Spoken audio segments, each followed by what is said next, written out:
What up? Welcome back to the channel. I'm Mo.J and we are locked in. I got a question for you. What's on your TV? Now, this is episode 8 of On My Block, and we want to know why and how was Jamal and Monse in the bed together at the end of that episode. So before we get into it, shout out to the notification gang. If you're new to the channel, you can be a part of it. Hit the subscribe button, turn on your notification bell so you get something every time I upload. Hit that like button. It's the easiest thing you can do. Now, that's the question we want to know. We did see Jamal taking some shots of that liquor. We know he probably couldn't handle that. So there may be a reason why they were in the bed together. But we don't know. So let's jump into it. This is episode 8 of On My Block. We start off with Jamal and Monse in the bed yelling at each other because they are screaming because they don't know what happened, because we don't know what happened, but we want to know what happened and how they ended up in the bed and how Jamal ended up naked. We like, Jamal, that's a little bit too far, ain't it?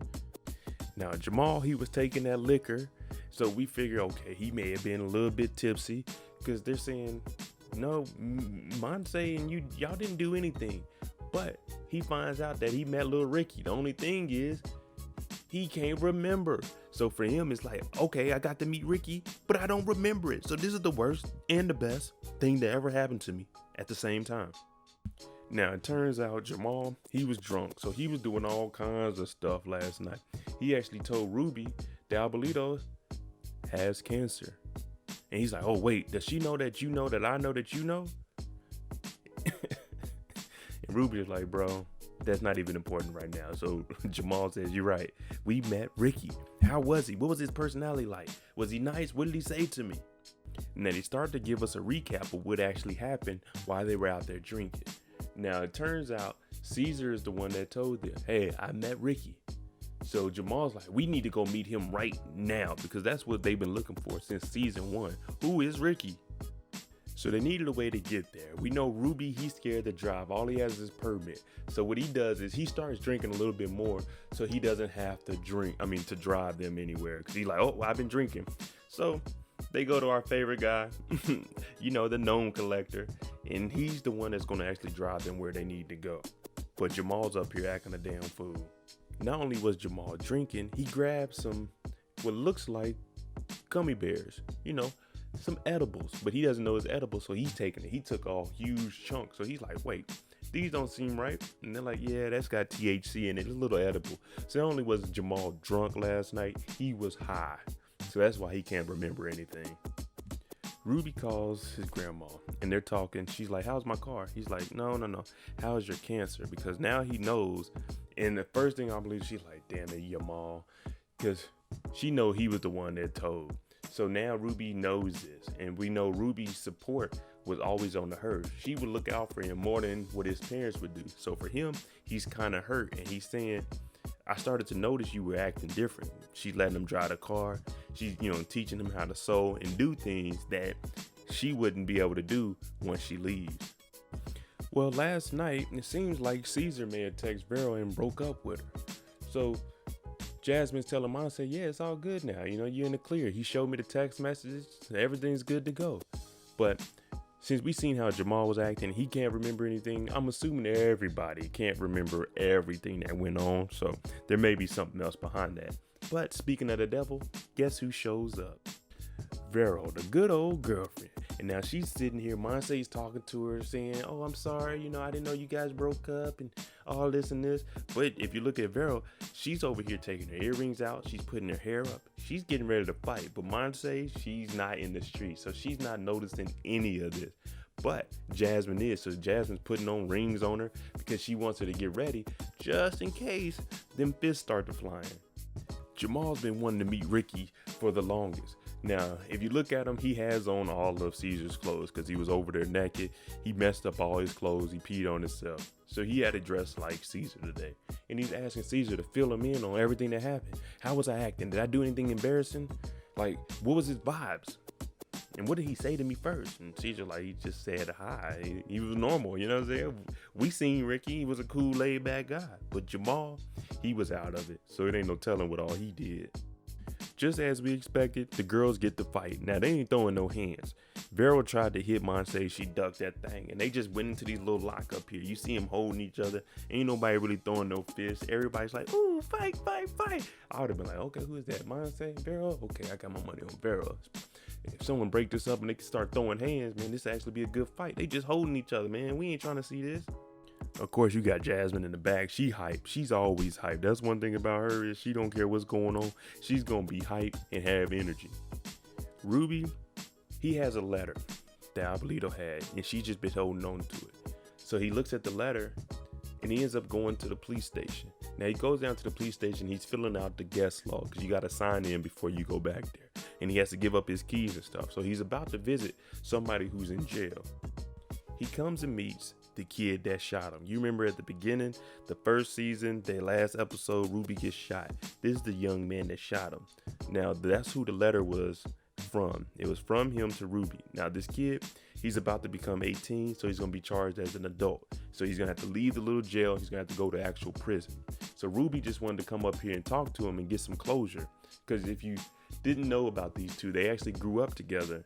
So Ruby went to one of his birthdays when they were younger. It's just, people grow older and they grow apart. Now they're in here and they're just, catching up. And Ruby says he forgives him for what he did. We're getting to see a little bit more of what happened last night. Jamal's drunk. This is when they're talking about he messed up his clothes. This is why he woke up and had to put on Caesar's clothes. But he got in the bed naked because he peed on himself. Now Caesar and Monse, they drunk. They on the couch, they big chilling. Well, it turns out the reason Caesar broke up with Vera isn't because Caesar did it. Monse did it. Caesar had to go help Jamal and Ruby get Jamal changed. So the phone is unlocked and Monse starting to text her. Like, yeah, we don't need to be together, this, and this. And this is why Jasmine was saying that Caesar had perfect punctuation when they seen the text message that was a screenshot. So Monse texted her, broke up with her, took a screenshot, and sent it to Jasmine to show that, hey, Caesar ain't with her no more. Jamal shows up to Chivo's house. Now, Chivo's the one that picked him up. He's the one that knew who Ricky was. He never gave Ricky's name away because when you're in the streets, you don't ever give away somebody's name unless they tell you, hey, you can let them know my name. So Jamal's like, we need a redo. We need a redo last night, and you need to take me to your cousin Ricky so I can meet him. Now, Chivo, he's looking, and he don't say much. He just like, come in. Now, Jamal's on the couch. He talking big crap. Like, oh, yeah, I'm going to do this. I'm going to do this. Oh, you need to take me to your cousin. Whoever Ricky is, I need to meet him. But Ricky shows up, and Jamal, he ain't got that same tone or pitch in his voice anymore. He looks like, oh, you're Ricky? Now, Ruby's in here talking to his shooter. And he's basically saying, I didn't ask for any of this. So Ruby wanted to have some closure and just let him know, hey, whatever happened, it happened. You know what I'm saying? You about to go up to prison and stuff. So, I forgive you for that. Now, he's like, hey, Ruby, can you sit down and let me finish my drink at least? Because this is the only place we can do it. Now, you can tell he's scared because he knows he's about to go to adult prison. Now, these youth centers, they bad. Yeah, you got to go in there. You got to fight a little bit. But it ain't as bad as when you go to the adult prison, especially when you're going up there for an attempted murder. Man, you about to be in the game at a young age. So Ruby sits down with him and at least lets him finish his drink because they grew up together. And it's just, he got caught up into the street stuff and, you know what I'm saying, he shot somebody. There's nothing we can do about it. But I'll sit here, and let you get your drink on. Jamal is over the top. He's been wanting to meet little Ricky so long. He's just asking all random questions. Oh, what's your shoe size? What's your favorite thing to do? And Rick is like, look, we've been doing this for 2 hours. You're not asking me any legit questions. Jamal even asked him for his phone number. He's like, hey, bro, look, we went over everything last night. If you were too messed up, you were too messed up. Now, Rick is trying to ask him, how did they figure out about the roller world? And the reason they did that was because of his raps. Now, they were nursery rhyme raps, and they're like, yeah, they were kind of trash, and they were big trash.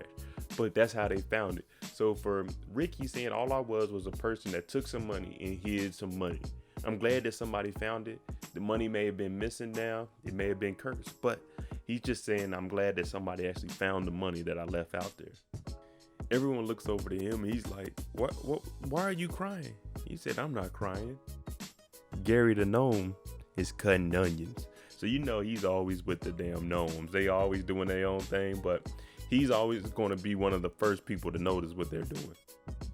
Caesar apologizes to Monse, talking about everything that's been going on. It isn't your fault. I'm really the mess here. I'm out here in the streets. I'm doing my thing. So everything is really on me. The kids, they get the joking around. And Caesar says, We may not know what we're going to do next, but what we do know is we're going to do it all together. So it's like, man, it's a happily ever after. But before we go, if some random truck pulls up on some dubs, and it look like they only on some 22s, they got too much tire on there. You got to go bigger rim, less tire. But we don't know who this guy is, and they pulling up in a new Escalade too. All right, there you go. Episode 8 of On My Block. It's good that the crew is back together, but what do you think is going to happen with this truck that's pulling up with these red rims? There's got to be somebody important. Let me know what y'all think below. I'm Mo.J. If you like the content on the channel, hit that like button, hit that subscribe button. Thanks for watching. I'm out. I got a question for you though. What's on your TV? Jimmy on the beat, boy.